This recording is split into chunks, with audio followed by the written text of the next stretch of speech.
Yes, there has never been an exhibition on Marie Antoinette in the UK, which is very surprising, I think, given her broad appeal.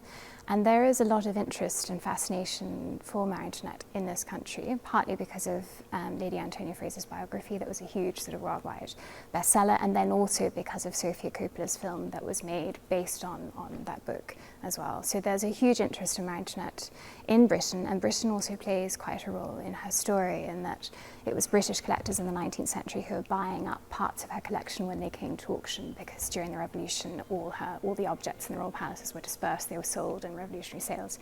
So British collectors were really instrumental in preserving her style, because they were buying things that came to auction and bringing them back to their country houses, bringing them back to their townhouses. So a lot survives really because of them. So there's always been this fascination. I don't know why there hasn't been an exhibition until now, but because we at the V&A, we're a museum of art and design, and because we focus on style and design icons, Marie Antoinette is arguably kind of the first fashion icon. I mean, she's certainly an early modern celebrity, as we would consider her today.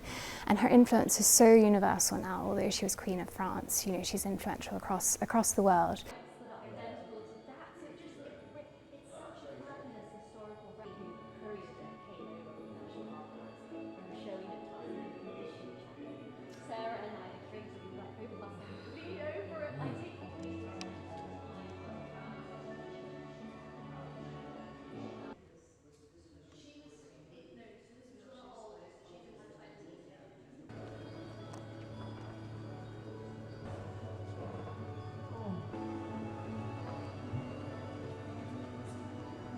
So obviously we wanted to have an 18th century section. So we wanted to have a section that was really rich in objects associated with Marie Antoinette, to show the key elements of her style. And because her style, as I said, is really broad, it has all these different kind of phases, we wanted to choose the aspects of her style that resonate most with people today, that people would recognize and they'd say, oh, that's Marie Antoinette, or I know that to be Marie Antoinette. So we brought together really the best objects in terms of 18th century dress and textiles. We wanted to show just how beautiful those objects from that period were. I mean, this is really when Paris and Versailles are the center of fashion in Europe, and it's also when the fashion industry is professionalizing, you know, in a way that we would recognize today. And women are integral to that. And it's also when the fashion press is also starting as well. It's when the fashion press is in its infancy. There are fashion magazines coming out weekly, and styles are changing and accelerating really, really quickly. So all of that we wanted to show.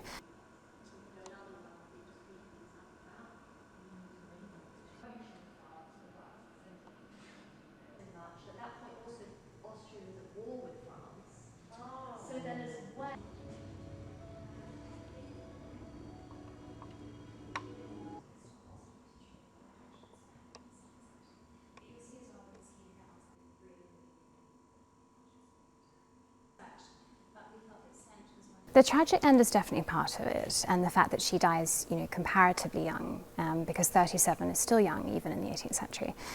So we never see her age, we never see her get older, we don't see her go through different phases of life in the same way that you do with, for instance, Queen Victoria in this country. We see Queen Victoria get older. So Marie Antoinette is kind of captured in amber, you know, she's kind of captured and forever, sort of timeless. So I think that is part of it, but then it's also the fact that she is this very enigmatic, charismatic figure in her own right, that she loves fashion, that she's, you know, charming and charismatic, and then of course the kind of the circumstances against which her life is playing out as well. So she's in the most powerful court in Europe, you know, she's Queen of France, and then of course it all, you know, comes to a terrible, terrible end. Mm-hmm. So I think it's the perfect storm. But I think had she not been the person she was, you know, I don't think the style would still have the same enduring appeal, cachet.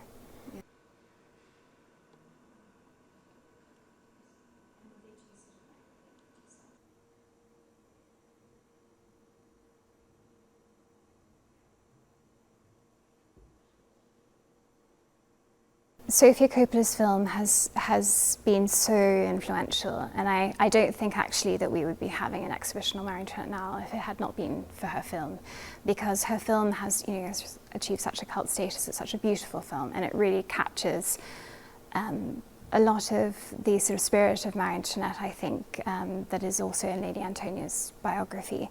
So that film is key, and so we have happily some of the costumes that Kirsten Dunst wore in the film, the most iconic ones, including the Let Them Eat Cake one. And then we have the amazing Manolo Blahnik shoes as well that were designed to go with them, which are incredible little works of art that were made by hand by Mr. Blahnik, and even like hand-frayed French silk ribbons.